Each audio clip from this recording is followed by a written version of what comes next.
Ирандагы кырдаал жакынкы чыгыштагы өлкөлөрдөн тышкары кыргыз жарандарына да таасирин тийгизүүдө. АКШ менен Израиль Иранга аскердик операция баштагандан кийин Иран жакынкы чыгыштагы өлкөлөрдөгү америкалык аскер базаларына сокку ура баштаган. Мындан улам айрым авиакомпаниялар бул өлкөлөргө каттамдарын убактылуу токтотуп, кээ бир аэропорттор дегеле ишин токтотту. Сауд Аравиянын Мекке, Медина шаарларына зыяратка кеткен жүздөгөн адам Кыргызстанга кайтып келе албай жатышат. Умрада жүргөндөрдүн бири Алмаз Медиахабка 1-марттагы Жидда Бишкек рейси токтотулуп, отелде түнөп жатышканын билдирди. Анын айтымында умрага алып барган компания тамак-аш жатакана менен камсыз кылган. Муфтият жана элчилик тарабынан эч кандай колдоо иш-аракеттери болгон эмес. Ал алып барган компания 2 күндө алып кетебиз деп сөз бергенин белгилеп, Мекенге келип алсак эле болду деген ниетин билдирди. Бирок муфтийдин орун басары Жолдошбек Абдылдаев кыймылсыз отуруп алган жокпуз дейт. Ал учурда умрага барган жарандарды алып келүү үчүн сүйлөшүүлөр жүрүп жатканын кабарлады. Биз азыр фирмалардын өздөрү менен байланышып атабыз. Кээ бир фирмалар өздөрүнүн жолдомун через Турция, через Өзбекстан же башка мамлекеттер аркылуу алып чыкканга аракет жасап атышат. Flynas авиакомпаниясы менен да байланыш түзүшкөдүк. Алар менен алар 12 рейс алып келишибиз керек, 1980 адамды алып келишибиз керек эле.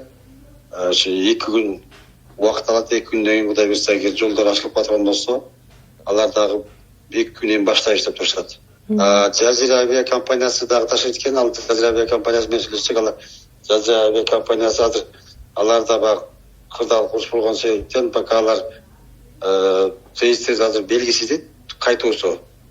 Бирок азыр аларды мисалы фирмалар группаларын башка жол менен алып кетебиз деп акчаларын сурагандарга акчаларын түз кайтарып берип атабыз дейт да.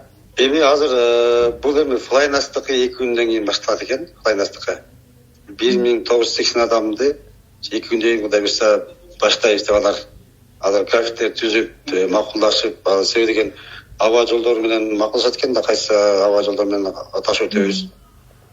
Мисалы Ирандан уча албайт. Ошондо башка аба жолдор менен айланып чыкканга алар макулдашуулар болот экен да. 5800 бага 5870-65 адамды деп такталган тизмеси. Калган адамдардыкын азыр биз убактысы бүт электер бар экен. Мисалы жаңы баргандар бар. Дагы 10 күн убактысы барлар бар. 7 күн убактысы барлар, 8 күн, 5 күн убактысы барлар бар, убактысы бүт электер. Алар ошо убактысы бүт электер күтүп турат. Убактысы бүткөндөр азыр кайтуу жолдорун биз авиакомпаниялар менен да сүйлөшүп атабыз. Бизде атайын Госкомиссия улуттук агенттик менен дин иштери боюнча аны менен байланыш, элчилик менен байланышып, МИД менен байланышып атабыз. Кудай буйрса эгер эвакуацияга муктаж болгон адамдардын тизмелерин тактап атабыз. Эгер такталган болсо биз аны Азирети муфти жогору жактар менен сүйлөшүүлөр болуп атат буйрса. Тамак-аш жатаканалар боюнча негизи мындай фирмалар азыр ажыларды жаткырып өздөрүнүн жанагындай убакыт бүтүп калганда башка жатаканага которуп фирмалар тараптан ажыланып атат азыр.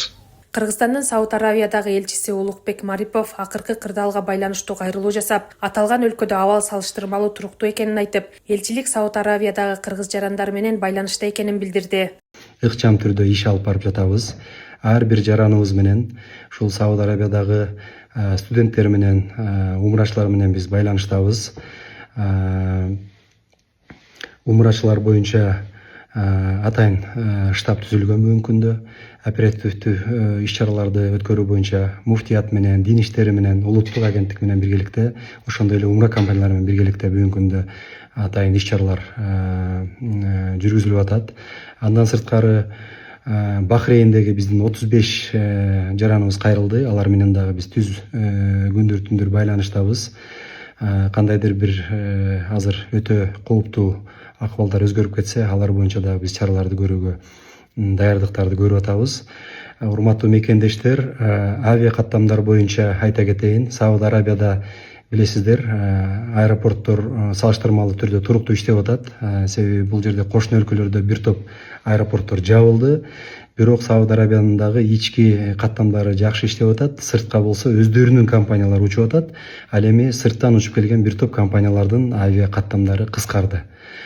Биздин түз байланыш ыкчам номерибиз +966 58 376 99 45. Урматтуу мекендештер, негизинен абал Сауд Арабияда салыштырмалуу түрдө туруктуу. Биз жергиликтүү бийлик менен тыгыз байланышта иш алып барып жатабыз. Кырдаал боюнча саат сайын мониторинг жүргүзүп жатабыз.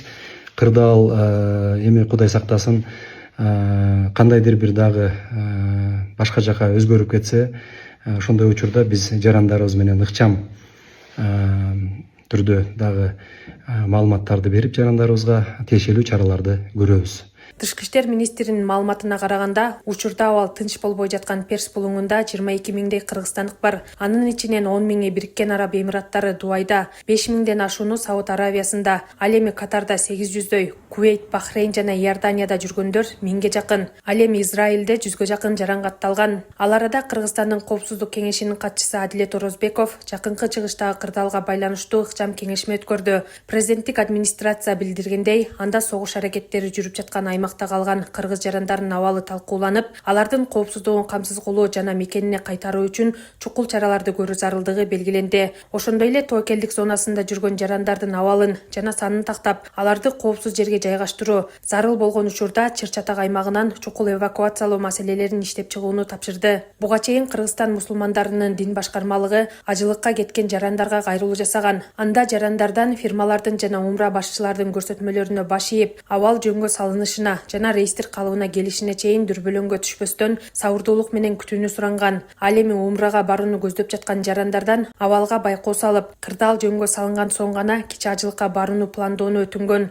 Ошондой эле мамлекет убактылуу ведомстволук аралык штаб түзүп, кыргызстандыктарды өлкөгө кайтаруу боюнча иш-аракеттер көрүлүп жатканын кабарлаган. Акыркы маалыматтарга караганда 4 авиакомпания Кыргызстандан Шаржа, Дубай, Кувейт, Жидда шаарларына каттамдарын токтотту. 28 февралда АКШ менен Израиль экөө биригип алып, Иранга абадан чабуул жасап, бир нече шаарын бомбалап, Иран лидери Аятолла Али Хаменеи баштаган 40тан ашуун чиновниктерин, аскер башчыларын өлтүргөн. Набыт кеткендер Кызыл Жарым ай уюмунун акыркы эсебине караганда 555ке жеткен. Арасында ондогон окуучу кыздар мектепке тийген бомбадан шейит кетишкен. Иран болсо жооп иретинде Израилге жана АКШнын Катардагы, Кувейттеги, Бириккен Араб Эмираттарындагы жана башка өлкөлөрдөгү аскер базаларына ракеталарды аткан. Абал качан жөнгө салынып, тынчтанары так белгисиз. АКШ президенти Дональд Трамп Ирандын жаңы жетекчилиги сүйлөшүүгө даяр деп бир айтканы менен, башка бир билдирүүсүндө согуш 1 айга чейин созулушу мүмкүн экенин айтып жатат. Медиа Хаб сиздерди акыркы кырдаалдар тууралуу кабардар кылып турат. Биздин каналга катталып, көз салып туруңуздар.